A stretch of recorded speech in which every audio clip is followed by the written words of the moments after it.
Hey yo, balik lagi di Bandal Channel. Gimana kabar kalian semua? Pastinya baik-baik aja kan? Nah, seperti biasa kalau udah ada suara gue berarti kita udah masuk di konten Byte. Dan Byte yang bakal kita bahas kali ini adalah Byte Book X yang berjudul Bentrokan.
Oke, tanpa buang-buang waktu lagi, kita mulai masuk ke dalam ceritanya. Dan di awal cerita, kita langsung disajikan sebuah pertarungan epik di antara dua kubu, yaitu kubu aliansi vokal melawan aliansi yang dibuat oleh Killer Byte atau dibuat oleh Pratama ya. Dimana di sini kita bisa melihat pertarungan seru antara Andri melawan Wira Wolf. Kemudian Hardianti dan Kapten Lau yang saling membantu melawan salah satu pengguna Byte yang berada di pihak Pratama, yaitu Topan. Yang kemudian Topan juga dibantu oleh teman-temannya yaitu Handi dan Hilman. Di mana Handi dan Hilman di sini berperan sebagai sniper dari jarak jauh. Dan kemudian di sisi lain juga di sini kita bisa melihat pertarungan antara Uke yang mengeluarkan beberapa monsternya yang kemudian membantu Egi melawan Killer Byte.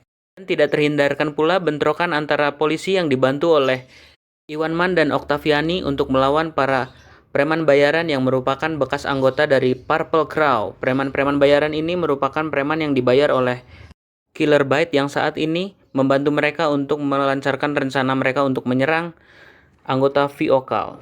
Namun sebenarnya ada sebuah kejadian mengganjal yang tidak disadari oleh semua orang, di mana di sini ketidakberadaan atau ketidakadaan seorang anggota dari kelompoknya Iwanman yaitu kelompok number yang memiliki nomor sandi 4 yaitu Hedi. Ya, di sini Hedi nampak tidak ikut bertarung. Di mana dia sebenarnya? Nah, sebenarnya ada sesuatu yang telah menimpa Hedi dan ini berkaitan dengan sepenggal cerita yang ada di ending book W sebelumnya. Di mana tugas Hedi di kelompok number adalah sebagai pencari informasi para pengguna byte yang belum ditemukan. Dan di sini Hedi mendapatkan sebuah informasi pengguna byte yang belum ditemukan, yaitu Arya, seorang pria bartender bermata sipit yang ia temui di book W yang diceritakan sebelumnya. Tapi tunggu dulu, bukankah di sini ada yang aneh? Kenapa namanya Arya? Bukankah pengguna byte dari gerbang A adalah Andri dan setiap gerbang hanya mampu memilih satu orang? Ya, itu semua dikarenakan karena Arya adalah seorang pria keturunan dari negeri naga, di mana setiap warga atau keturunan dari negeri naga yang memasuki negara lain, mereka akan mendapatkan dua buah nama, yaitu nama asli dan nama pemberian yang mereka dapatkan setelah mereka memasuki negara lain. Dan nama asli pria itu adalah Xian dengan huruf X di depan namanya. Dan kemampuan byte yang dimiliki oleh Xian adalah alternative story, di mana kemampuannya ini tidak berdampak langsung kepada fisik si korbannya, namun Xian mampu merubah masa lalu orang yang telah ia sentuh atau merubah kisah atau sejarah yang telah dilalui oleh orang yang dia sentuh. Contohnya sesuatu yang telah terjadi pada Hedi. Di sini Hedi yang mendatangi Xian di kafenya malah berujung Hedi yang mendapatkan sebuah masalah, di mana Xian yang merasa terancam justru malah merubah masa lalu dari Hedi atau merubah story dari Hedi. Di mana masa lalu yang diubah oleh Xian adalah Hedy tidak pernah menjadi anggota Number dan justru malah diganti menjadi Hedy adalah seorang penipu yang dicari-cari oleh polisi. Dan ini berakibat kepada semua orang yang mengenal Hedy sebagai anggota Number kini tidak lagi mengenali Hedy. Melainkan semua orang malah justru mengenali Hedy sebagai seorang penipu yang diincar oleh polisi. Nah, di sini efek bait yang dimiliki oleh Arya cukup unik ya, di mana tidak hanya berdampak kepada orang yang ia sentuh, melainkan orang yang mengenali orang yang ia sentuh. Masa lalu atau sejarah dari orang yang ia sentuh berubah, dan itu merubah semua pemikiran atau sudut pandang dari semua orang yang mengenali orang yang disentuh oleh Arya.